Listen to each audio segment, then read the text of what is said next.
Hi everyone, it's Dr. Asha here, coming to talk to you about the 5 key points to use when talking about vaccines.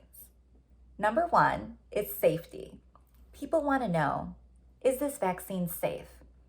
And the answer is, the vaccines have gone under rigorous trials. Millions of Americans have safely been vaccinated and are now protected against severe illness from COVID-19. Number 2 is side effects. Side effects are expected with all 3 vaccines.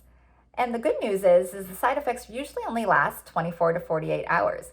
Some people get them, some people don't.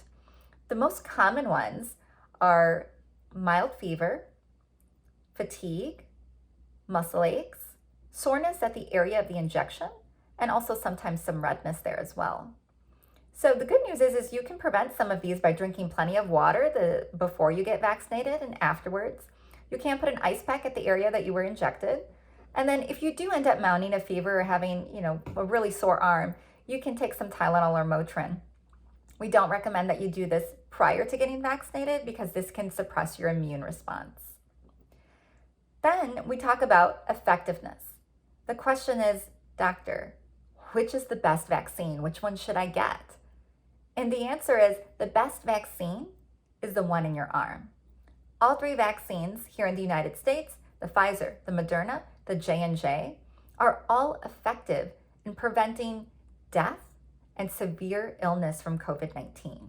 And this is why we get vaccinated, to prevent severe illness. So the best vaccine is the one in your arm, whichever one you're able to get. The next thing is looking at how quickly the vaccines were developed. So there's this concern that, oh my gosh, these vaccines were developed in a year. How do we know anything about them? How do we know if they're safe? And there's all this skepticism. But really, the mRNA vaccines, which is the Pfizer and the Moderna, they've been around, the technology for it, for over a decade. So this is a decade's worth of research that's behind the mRNA vaccines. And then if you look at the adeno-vector vaccines, which are the AstraZeneca and the J&J vaccine, the technology for the adenovector has been around since the 1700s. The first vaccine was an adenovector vaccine, which was the smallpox vaccine. So these vaccines were not developed overnight. They have been researched and studied for decades.